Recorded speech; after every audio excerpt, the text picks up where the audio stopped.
Hi, welcome to Economy and Markets TV, where we have conversations with a purpose. I'm your host, Dave Okenquist, Senior Research Analyst here at Dent. Joining me is the editor of Boom and Bust, Mr. Rodney Johnson. Rodney, good morning and happy Friday to you. Morning, Dave. Happy Friday to you. Thank you. Rodney and I are going to take you around the world of economic and financial news. So let's kick this puppy off, Rodney. Let's get into the big news of the week and the thing that we were waiting for at least a month, maybe 2 months now. Because of the government shutdown, we got a release of U.S. fourth quarter GDP, came in at 2.6%, beating expectations and beating the GDP Now estimate, which was at 1.8%. So quite a divergence there. Just some highlights under the hood. Personal consumption was up 2.8%. Business investment really surprised, plus 6.2%. This is the biggest annual increase since 2005. Yeah. This is a bit of a surprise, Rodney. It is, because the underlying factors that go into it, which are the ones the GDP Now model relies on, are showing more weakness. And so you look at it and you're like, it's the whole fourth quarter. You got to remember, this includes things going back to October 1st. And so we were seeing a lot of these different numbers come out in terms of retail sales, factory orders, durable goods, things like that, all showing weakness at the end of the fourth quarter and certainly in January of this year. And so the fact that it came in higher than expected, and by the way, they were much lower to expectations, I get it. For the year, we were at 2.9%. What did that cost us? It cost us $1 trillion deficits. I mean, this came out of tax reform. And so was it worth it? I don't know. I mean, everybody gets to decide. If you look at what's gone on, we peaked at 4.2% growth rate in the second quarter, dropped to about 3.5%, and then dropped to 2.6%. And so we're falling right back to that trajectory of about 2%. And yet the $1 trillion deficits are going to go on for years. So it's better news, I guess, if you're looking historically. But if I'm looking at what's going on right now and then the future, I don't see that we got a lot out of it.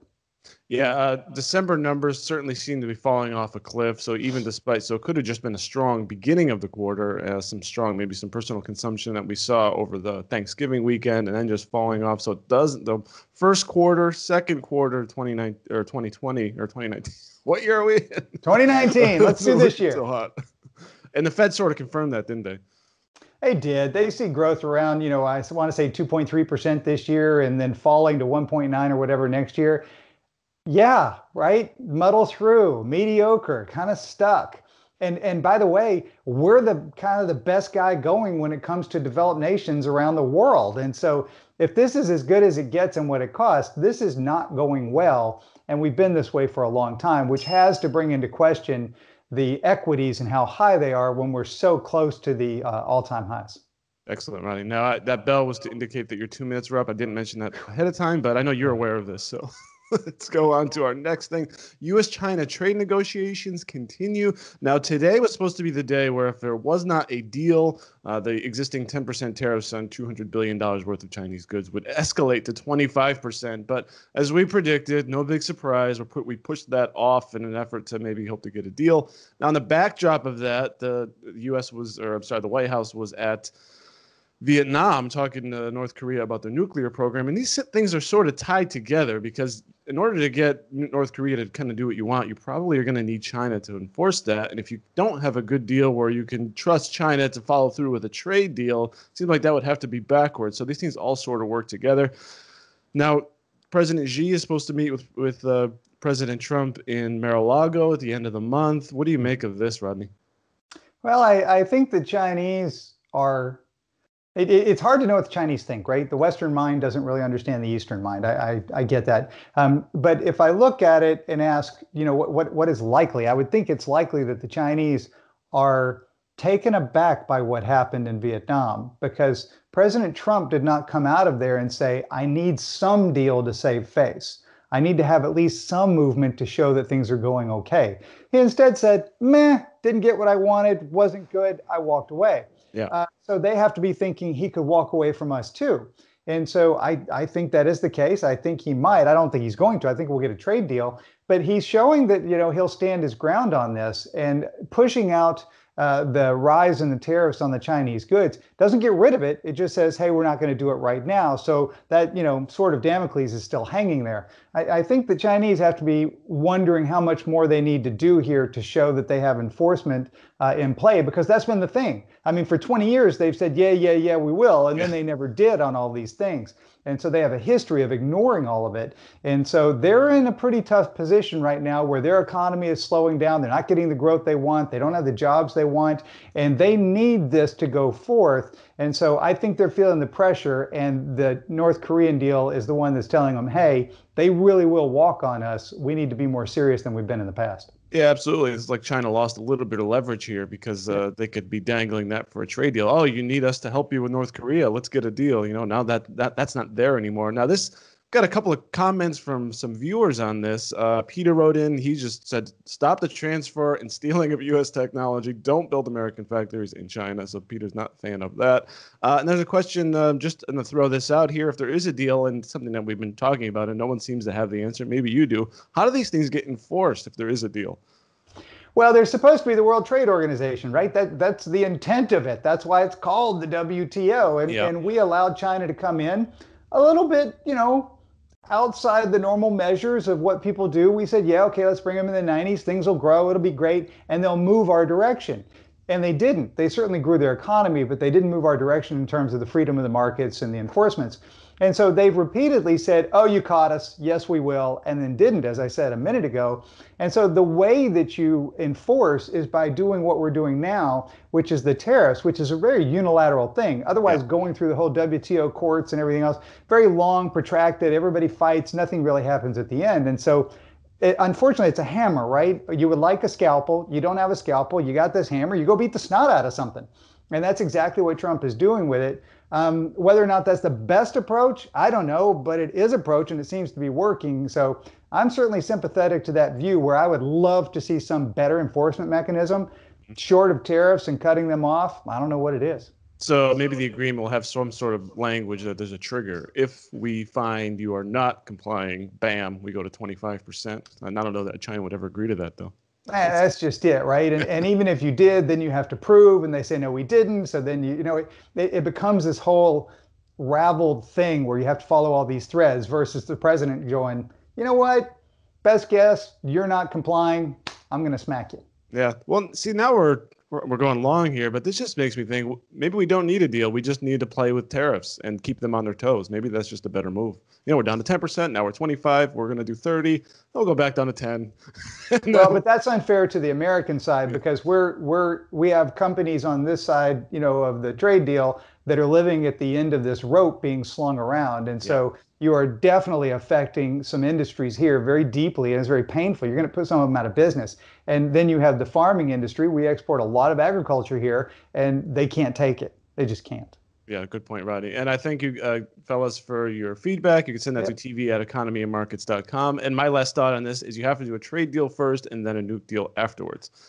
So, Rodney, there's some news out of the UK. This is a little bit of a dead horse. Not quite dead. Maybe it's in a coma. Brexit, its news keeps coming out. There's the end of the month, they have a March 29th deadline, another deadline. And this one is also flexible if Parliament doesn't pass Theresa May's deal. What do you make of this news? Yeah, there's kind of three levels to this. The first one is, hey, pass my compromise. If they don't, then she will give lawmakers an opportunity or ask for a vote on a hard Brexit. And if they say no, then it's moving to, hey, let's vote to delay this unilaterally from the Brit side. But they did have a vote. They had a referendum, and the Brits voted to leave. And so it's going to be hard for them to walk that back completely into a second vote. That would be really messy on not leaving. So still looks like they will. The question is when. There are some bigger pieces going on here. You get kind of used to it. It's like the old prison example. You're put in prison in the first couple of days, it's horrible, but by the fourth year, you're kind of in the routine. And so it's been a couple of years that we've been talking about this Brexit, and people are kind of like, okay, I hear it. When it happens, there are some really ugly things that are going to occur, some known and some just speculated. Banks are going to have a real problem, because people are no longer going to be flowing capital through London, because it doesn't move as freely as it does among the EU nations. And so there are some really big things that will come out of this. Expect the British pound to fall pretty dramatically on it. Could be an opportunity for somebody who likes to play the currency side. Mm-hmm. Britain will come back. Britain's a thriving economy, a thriving people, but it will affect their economy, no doubt. Absolutely. I'm going to make a bold prediction. The UK will not leave the European Union. And if there is another vote, they will. That's pretty bold. Yeah. They will vote the right way for democracy, which is to stay and not do what the people wanted the first time around. That's my prediction. I do understand that as sarcasm. The hard part would be if they had a vote and it went to stay or remain 52-48. What does that tell you? It becomes so mushy. And then do you have a third one to break the tiebreaker of, one in, one out? I don't know. It's crazy. Craziness, absolute craziness. Let's move on from that, Rodney. We got some housing news. Housing starts were down 11.2%, the weakest in September 2016. Single families were down 6.7%. Multifamilies down over 20%.